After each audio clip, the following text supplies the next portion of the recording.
Hi, and welcome to Diversity Masterminds. I'm Liz Whitehead, CEO of 12.5 and co-mastermind at Diversity Masterminds. And we're talking doing business unusual. And today my guest is Jennifer Collins of JDC Events. Hi, Jennifer. Hi, Liz. Great to see you. Great to see you too. So let's jump right in. You have an events management company, an experiential training company. Tell us how that's going now. Tell us your thoughts on that. Well, first and foremost, JDC Events is an event design company, and we position our clients to strengthen their brand through the development of strategic meetings and events. And that could take the form of experiential as well, bringing your target audiences together with your brand. Now, that's a bit more challenging today, given many of us are under a stay-at-home order. So the shift that we had to do in order to continue to survive is really to the digital online space. And it's not something that was unique in the sense of we've never done it before. We've been doing this for over a decade or so. It's just, it has been not quite as the mainstay for many of our clients. Some would want to have some sort of live component to their event. Hybrid is what they're called, and others may not. So what we're just finding now is that given that we often are not able to come together at all, even though some of the states are coming together or at least opening up right now, but there still is a restriction on the numbers of people that can come together and how. So we've had to shift our focus to focus on the digital space in order to continue to help our clients push their mission forward. Great. So we'll get into that a little more. But your company has been around a while, and you were certainly around through the last recession. Were there any lessons learned that were helpful, even though it was impossible to see this coming? But did you have any lessons learned, any things in place? Yeah, we've been around for a little while, and the first downfall crisis, I guess I should say, really was 9/11. And that's when I was very young in business. And that was a time where everything stopped, not quite like this though. The trauma that we experienced then, unfortunately, was still trauma. It was one day, but it had a residual impact over the long term. And so we lost business during that time frame, and it probably took about roughly two or so years to come back. But then the next one, of course, was the financial downturn that happened in the 2008-2009 timeframe. Now, the difference between that time, though, and even 9/11 and this time, is that we were just entering the government space at that point. I'm here located in the Washington, D.C. area, so that's our largest employer. And so we have won a few government contracts and vehicles to do business with the government. So we were still able to grow during that time, even though the conferences were cut in the sense of their scope, but there was still some work that we were able to do. So that one was hard and it was sluggish in order to get going and get started with it, but we still were able to operate. This one is very different. This one was more severe and is more severe, and there's no end in sight. So that's a large part of the issue with this one. And we know that right now we're under these stay-at-home orders, but we're seeing that we very well may not be able to still come together for some time. I know some corporations who have said, we are not meeting in person again until maybe the end of 2021. So they've already made that decision. And so that means everything that they're doing is going to be online. So this one is different in that sense of the longevity of it and the severity of it. The trauma is still there with all of them because they always have some sort of residual impact in the sense of how it is affecting people emotionally, mentally, physically, but also because of the fact of it's just not something that is known. I mean, this is invisible that we're fighting right now. So that contributes to the additional psychological impact that I think is going to take some time to work through. Yeah. Well, you mentioned a couple of things. You mentioned it took some time to come back after 9/11. And then, you were from the recession before, you were doing the right things in terms of diversifying your client base, because that's a theme that keeps coming up. Yeah. We'll talk about like what I learned from the last one was diversify my client base.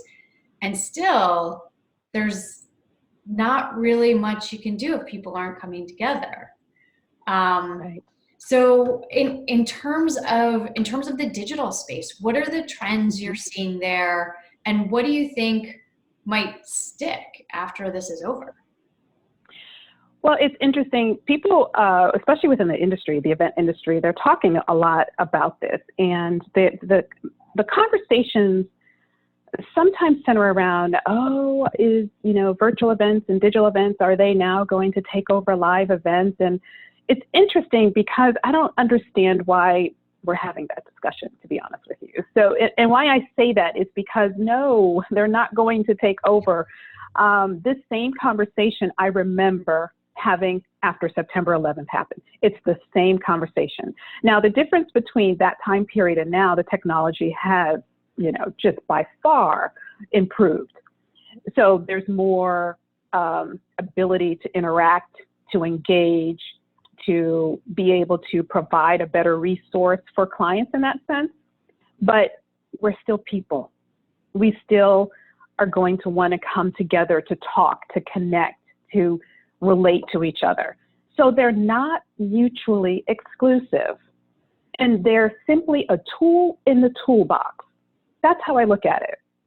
So you either use this particular tool while you can, and then when you have the live, you use the live when you can, because the ultimate point is to change behavior. You're trying to change a behavior and helping people to push their mission forward, to do something different, to learn something new, to help to expand your product, your message, whatever it is that you're putting out there. That's the point. It's not that you can only do it through a digital event and only do it through a live event. So it's up to the event professional and even the corporations and the government agencies or whoever is putting on meetings and events for them to understand that this is a tool and how can you continue to use it to change behaviors and to put your mission forward and to keep it going so that you can strengthen the relationship that you have with your stakeholders. Yeah. Yeah. Keeping the end in mind is key too. Right. Like, oh, we can't have any of these events. Well, what was the point of the events and what can we continue to do? Exactly. How can you reimagine this event online? Because that's what we are working on with our clients. It's interesting because there are some event companies that I do know who pretty much have been sidelined by this particular crisis that we're in. And I get it. I totally understand why. But it's also something where you think about, I participate in a lot of CEO groups, one of which, of course, is the WPO. And one of the things that we work on in those groups are our strategic plans. And a part of our strategic plans is the risk management. And so it was interesting because I launched my strategic plan, as I do each year, at the beginning of the year with the team. And of course, it had a risk management component. Did it by far talk anything about a pandemic? No, it did not. But it did have categories in it if there was something that impacted your ability to be able to continue in business. And so I look at that and I look at some of the other companies who are not able to move forward. And so if I did not reimagine or think through or have some sort of other alternative on how we can still continue to operate, such as through digital events, then we would be out of business by now. And so I guess it's up to us as business owners to really figure out how we can continue to move forward. Now, I know some industries the event industry has been decimated, so there's no doubt about that. And it's hard when you're a restaurant or some sort of other entity as that to continue to move forward when nobody can come to your place of establishment to actually patronize your business. So I totally get that, and I don't by any means want to belittle that or cause that to be any lesser than anything else. I just know in the space that I'm in the sense of the service delivery that we provide, that we are able to continue to reimagine how we can help our clients and prospects to continue to push their mission forward through this particular medium and platform. So it's just something, it's a tough time. It's a traumatic time. There are many companies that are going out of business and will remain out of business, unfortunately. But I do think that it is going to be something where we are going to have to, as business owners, entrepreneurs, continue to think ahead of what's coming down the pike that we can provide that answer to. That's different, that's unique. Like you, Liz, you have your business Unusual now. Right. And I think that's great. And so, and we started I started doing video blogs at the suggestion of my marketing team. And so I enjoy doing those. It's just a different way to share, a different way to connect, and a different way to engage. So that's really, I think, where people will have to be, is continuing to innovate and think through how you can continue to move forward in the middle of a catastrophic situation. Yeah. Yeah. So a couple of things. I mean, there's so much we could talk about here, and that's why I wanted to talk to you. I wanted to talk to somebody, a lot of the people that I've talked to so far, they're like, well, I can do this and I can move forward. And so with events, I really wanted to chat with you about what you saw coming up in your industry. Do you think you would have had that strategic plan if you hadn't had the accountability in the group at WPO or your other CEO groups? Most likely not. So it's interesting. I was thinking about that the other day because one of my coaches had mentioned to me that this was an awful time to be alone. And what she meant by that is that things are changing so quickly in business, and you need people around you to tell you what to do, or to give you some encouragement, or to help to process information, to just give you a way that you may not have considered. She did tell me something that I do need to start to do, which I am in the process of doing, in the sense of how to increase in our volume of targeting more of the digital event space. And so I think those outside resources, those, especially people that don't really know they know your business, but they're still not in it, in the sense of they don't do it. So it's really good to have those objective resources to help to give you another thought process. I get so much out of the other businesses in my CEO groups that don't do anything close to what I do. And that's the whole point, so that you can hear how they do things. They can hear how I do things. And at any given time, we are going to provide each other with some sort of nugget of information that we can take away to help each other in our businesses. So the network, the CEO groups, have been invaluable to provide that continued connection as well as information. Yeah, that I found that absolutely true. And it's one of another theme that emerges through these chats is that people need cash, because you need cash to keep the doors open. Yeah. So, and that's the other alternative revenue streams in your strategic plan. You need the community to be there and support you and say, this is what I'm experiencing. And then the connections. A lot of times, what we had, and I'm a chapter chair of a WPO group, and in my group, people were saying, this was a specific person at the bank that I had a good communication with. Like, don't call the 1-800 number, call this person. And I saw that with eBank as well. Here's a specific banker who wants to talk to you, those kind of things. So when you can, again, it's one of those things, if you have it in place beforehand, you can really tap into it during these times. Exactly. And I unfortunately found that out a great deal when that PPP came through with the Small Business Administration, and how there was a lot of different information about that and how small businesses were able to get their funds or how they were able not to get their funds. And so unfortunately, it wasn't quite as smooth as it probably hopefully or hoped people had hoped it would be, but the relationships are key. And but it's not even just during the downtime. You know, we've kept in touch with our bake when we were doing really well, because we wanted them to know we were doing really well. You know, we have a credit line with them, and they are part of our ability to be able to do what we do. And so we needed them to know that they were helpful to us, and they continue to be. So when this happened, we had a conversation with them as well. So it's just important to be able to think about any possibility. Now we know anything can happen. And so we have to continue to think along those lines and how we can continue to operate when that does happen. Yeah. So this has been really great, very helpful, and a lot of good information. What's one thing that you're excited about that might stick with us after the crisis is over?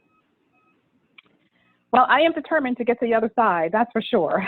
And that's what I work on every day to motivate the team. And I have a really great team that has jumped in, and they're learning new things, developing new skill sets. One of my mentions to them the other day, you know, in terms of how we continue to survive and get to the other side, is reinvention. We have to reinvent ourselves. So the old ways of what we were doing before and what some people really want to get back to, those days are gone. It's now our time to figure out and to develop a new pathway forward. And that's what I have said to them, to continue to innovate, to grow, and to move forward. And so that means coming to the table, coming to the market with new information, with new ways of doing. We have a webinar series now that we've developed. So we are actively involved in the thought leadership space.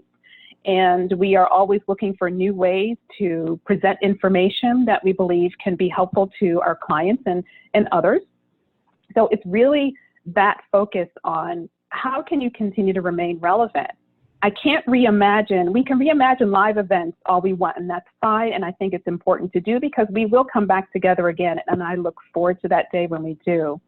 But until then, we have to reimagine where we are in order to continue to operate, and how we can develop new products, skills, and information, and package it in such a way that people can still have access to it and can be of value, and it can help them to continue to ramp up and move ahead. So I believe that's really where my focus is at this point, as well as where I focus my team.